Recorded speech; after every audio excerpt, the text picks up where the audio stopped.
Hello friends, तो कैसे हैं आप लोग।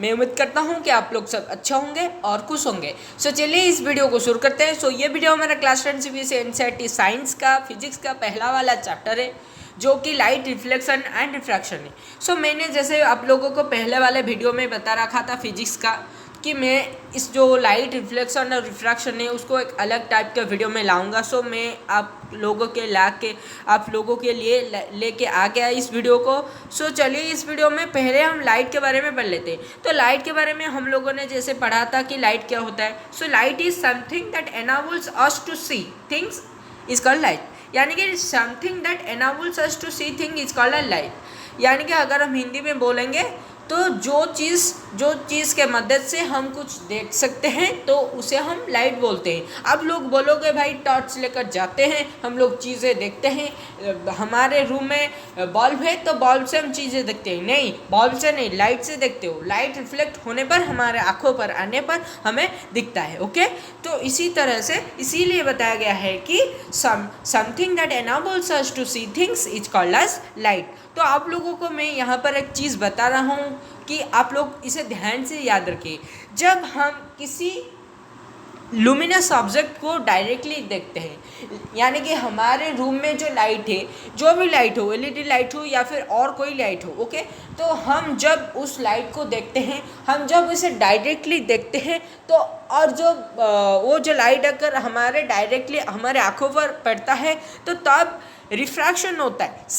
सिर्फ सिंपली रिफ्रैक्शन होता है। पर जब हम जो अलग चीज़ देखते हैं, यानी कि हमारे रूम में लाइट होता है, लाइट के वजह से लाइट सब चीज़ों पर पड़ने के बाद जब रिफ्लेक्ट होकर हमारे आँखों पर पड़ता है तो बोथ रिफ्लेक्शन एंड रिफ्रैक्शन होता है। Here both reflection and refraction occurs, but when we do look directly to an luminous object at that time only the refraction occurs. Okay, तो आप लोगों को ये समझ में आ गया। ओके, सो देन यहाँ पर मैंने लिखा है जो लिखा है तो आप लोगों को मैं बता देता हूँ।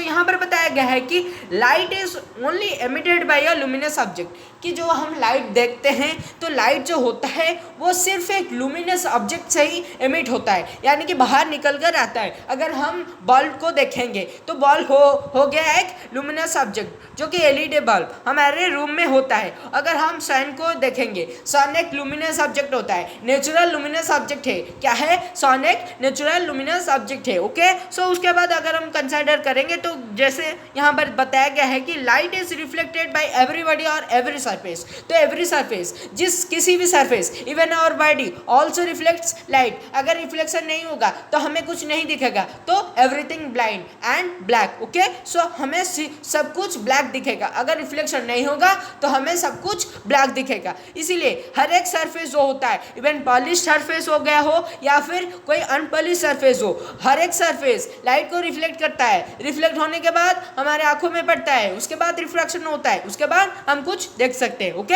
यहाँ पर इसीलिए बताया गया है कि इवन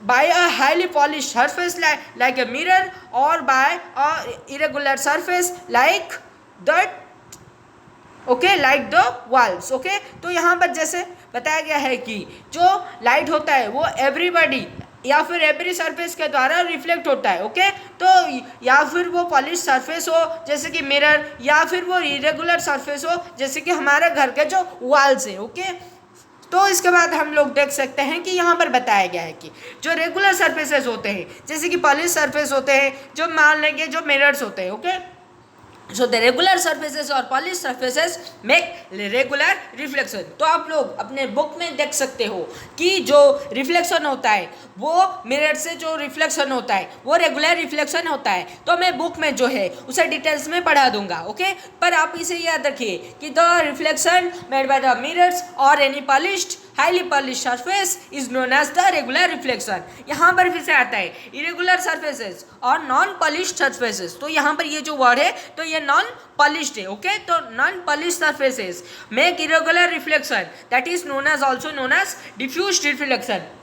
तो जो इरेगुलर सरफेसेस से जो रिफ्लेक्शन होता है तो उसे डिफ्यूज्ड रिफ्लेक्शन बोलते हैं। ओके, तो यहाँ पर आप लोग देख सकते हैं कि यहाँ पर जो बताया गया है कि रिफ्लेक्शन जो होता है, the bouncing back of light is known as reflection. तो रिफ्लेक्शन का डेफिनेशन होता है कि the bouncing back of light is also known as the reflection. तो यहाँ पर बताया गया है कि रिफ्लेक्शन जो होता है वो दोनों टाइप का होता है। पहले होता है रेगुलर रिफ्लेक्शन एंड उसके बाद इरेगुलर रिफ्लेक्शन। तो यहाँ पर बताया गया है कि जैसे कि लाइट होता है, light does not needs a medium to travel, it may travel in vacuum also. यहाँ पर यह बताया गया है कि जो लाइट होता है उसको कोई मीडियम की ज़रूरत नहीं होता है, इवन वो वैक्यूम में भी ऐसे पास कर सकता है। ओके, तो यहाँ पर आप लोग देख सकते हैं कि इरेगुलर रिफ्लेक्शन और रेगुलर रिफ्लेक्शन।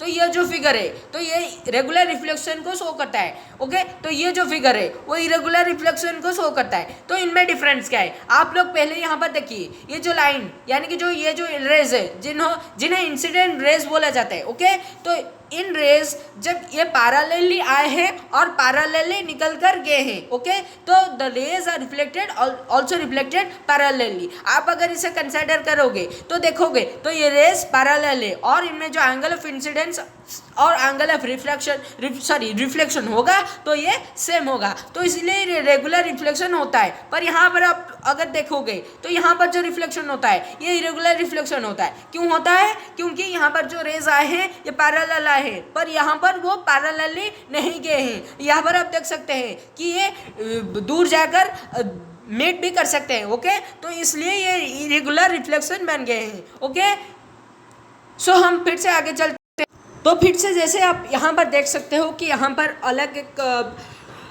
फोटो है, तो आप इसे देखिए।